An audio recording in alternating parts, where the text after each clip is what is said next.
நம்ம மூத்த பத்திரிகையாளர் திரு தராசு ஷியாம் நம்மளோட தொலைபேசி அவரிடம் கேட்கலாம்.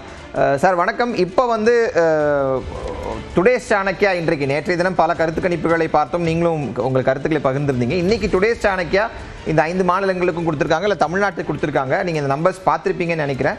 இருந்த போதிலும் உங்களுக்காக மீண்டும் ஒரு முறை சொல்கிறேன். திராவிட முன்னேற்ற கழகத்தை பொறுத்தவரை 114 136, அதிமுக கூட்டணியை பொறுத்தவரை 34 56, தமிழக வெற்றி கழகத்திற்கு 52 முதல் 74, நாம் தமிழர் கட்சிக்கு 2 அப்படிங்கிற அடிப்படையில் டுடேஸ் சாணக்கியா ஒரு கருத்து கணிப்பை இன்றைய தினம் தேர்தலுக்கு பிந்தைய கருத்துக்கு வெளியிட்டிருக்காங்க. உங்களுடைய கருத்து என்ன?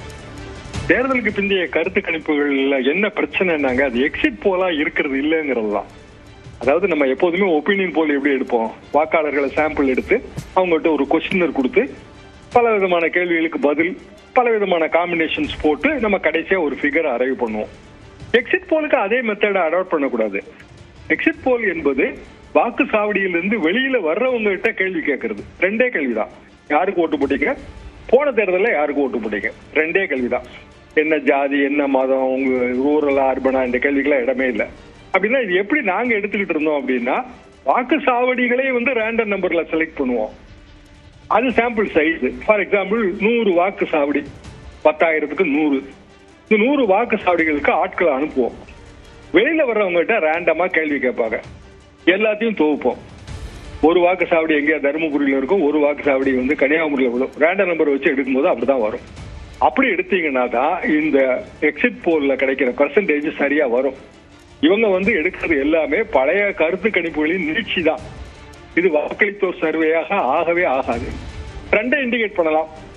ட்ரெண்டை இண்டிகேட் பண்ணா அப்போ 4 கார்னர்டு கண்டெஸ்ட், விஜய்க்கான ஓட்டு வங்கி என்ன, இந்த கேள்வி நமக்கு மிஞ்சி நிற்கும். இதுக்கு முந்தி 4 கார்னர்டு கண்டெஸ்ட் வரும்போது என்ன ஆச்சு, 1989 89ல ஜெயலலிதா அம்மா புதுசா வராங்க, புது பிளேயர் தான். ஏன்னா அவங்களுக்கு வந்து அதிமுக சிம்பிள் கிடைக்கல, சேவல் சின்னம், அவங்களும் ஆக்ட்ரஸ், அட்ராக்டிவ் பர்சன். ஆனா அவங்க வேட்பாளர்கள் எல்லாருமே வந்து அதிமுகவின் பழைய வேட்பாளர்கள், அதாவது பொலிட்டீஷியன்ஸ். அப்போ தலைவருக்கான ஓட்டு வங்கி போக வேட்பாளர் ஓட்டு வங்கி அதுல சேரும். விஜயோட பிரச்சனை என்ன, விஜய் வந்து அட்ராக்டிவ் பர்சன் தான், சினிமா ஸ்டார் தான். ஆனா வேட்பாளர்கள் யாரு, அது யாருக்குமே தெரியாது. அப்ப வேட்பாளருக்கு கிடைக்க வேண்டிய அந்த 10% ஓட்டு கிடைக்காது, விஜய்க்கு கிடைக்க வேண்டிய ஓட்டு கிடைக்கும். இப்படி கால்குலேட் பண்ணி பார்த்தா விஜய்க்கு அதிகபட்சமா 8ல இருந்து 12% வரும் என்பதுதான் என் கணக்கு.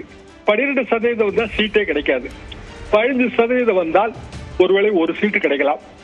திமுக எவ்வளவு கிடைக்கும், 40க்கு மேல.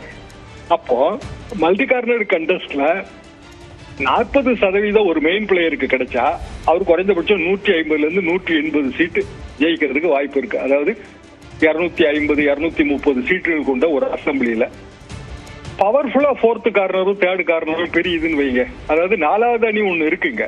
போன தடவை 89ல 4வது அணி யாருன்னா ஜானகி அம்மையார், 10% ஓட்டு வாங்கினாங்க.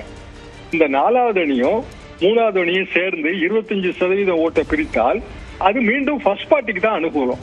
இப்போ உதாரணமா அதிமுக பலமாக இருக்கிற கொங்கு மண்டலத்தில் அதிமுகவுக்கு அனுகூலம், திமுக பலமாக இருக்கிற இடங்கள்ல திமுகவுக்கு அனுகூலம். அப்படி பார்க்கும்போது விஜய் மற்றும் பிற கட்சிகளுக்கான இவங்க கொடுத்திருக்கிற சீட்டு இந்த எண்ணிக்கையில எனக்கு நம்பிக்கை இல்லை. மீண்டும் இது வந்து திமுக அதிமுகவுக்கு இடையிலான போட்டி தான். இந்த திமுகவுக்கான 150 முதல் 180க்கான சீட்டுகள் ரொம்ப பிரகாசமா இருக்குன்னு தான் நான் நினைக்கிறேன்.